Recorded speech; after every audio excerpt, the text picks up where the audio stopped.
Hi guys, assalaamu calaykum. Waan iga Cabditax Ibraahima. Halkan nagala socotana waa Somaltech. Waxaynu eegi doonaa maanta cashiraadkeennii ku saabsanaa technology si guud. Maanta waxaan eegi doonaa videoska extensionkiisa ama waxa ugu dambeeya waxa weeye MKV. Waa format video format iska qayb kamid ah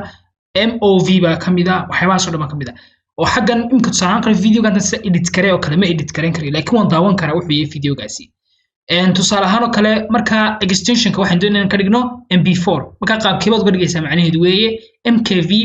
aad uga dhigaysaa MP4 macnaha editable waxay format aad edit karen karaysid aad uga dhigaysaa okay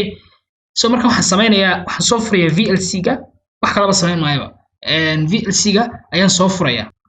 okay VLC ga markaan soo furo waxaan tagayaa halkay ku qoran tahay media so media markaan tago waxaan tagayaa halkay ku qoran tahay convert and save oo video yaro kooban laakiin muhiim ah kadib waxaan ku dhufanayaa halkay ku qoran tahay add oo videogan ku soo daraya macnaha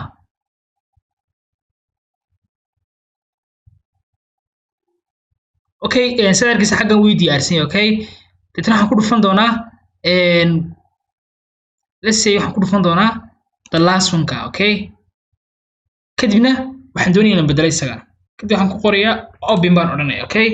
kadib waxaan ku dhufanayaa halkay ku qoran tahay convert and save okay ma siin xaggan formatka waxaad ka dooranaysaa in uu ku noqdo h.264 plus mp3 taa macnaheedu waxa weeye video formatka ku dhaho h.264 ama h264 macnaheedu waxa weeye faylkaasi waa mp4 mp3 na waa codkii labadaas la isku daray waxa ku leeyihiin mp4 okay so marka waxaan siin xaggan ku save gareynayo ama destinationka fileka aan dhigayo aan sameeyo okay aan dooranaya browse ban orani kadibna waxaan ku dhufan doonaa halka maxay ahayd desktopka kadibna waxaan ku qori doonaa sample yes sample baan ku qoray marka xagga hoose waxaad ka arkaysaa inuu yahay .mp4 marka horena muxuu ahaa mkv okay save baan orani kadibna waxaan oranayaa start kadibna uu start gareynayaa halkan wuxuu iga tirinayaa sida arkaysid xaggan ayuu tirinaya okay waa 5 minutes ayuu qaadanayaa basically waka uu tirinaya wada aragtaa ka uu idamaynaya okay marka waan yar sugayay ilaa intu maxay ahayd ka shaqeynay marka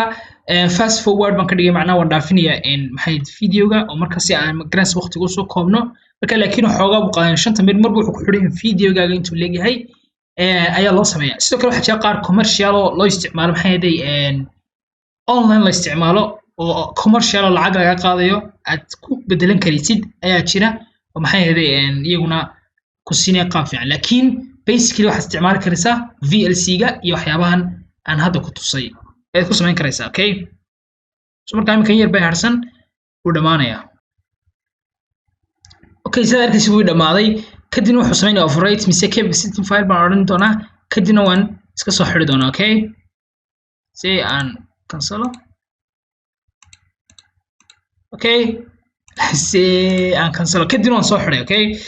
saa xaggan ka arkaysid maxaa ii soo fuulay sample.mp4 xaggan soo kuma marka horena filekan wuxuu inoo ahaa mkv macnaha weyn bedelay video formatkeeni haddaynu imika xaggan aragno videoga channelkiisa waxaad arkaysaa inuu yahay extensionkiisu ama maxay ahayd formatka videogu yahay mp4 marka qaabkaasi waxay qaabka ugu fudud haddii aad maxay ahayd marka aad sameynayso ama uu ka noqdo videogaaga marka tusaale kale aad duubaysid screenkaaga hadduu ka noqdo mkv qaabka ugu bedelaysid mp4 na waxa ku noqonaysaa si fudud in aad u bedesho marka fadlan hadii casharkan ka faa'iiday fadlan channelkeena subscribe saar insha Allah casharo fiican iyo waxyaabo fara badan ayaa ka faa'iidi doontaa dhammaantiin waa mahadsantiin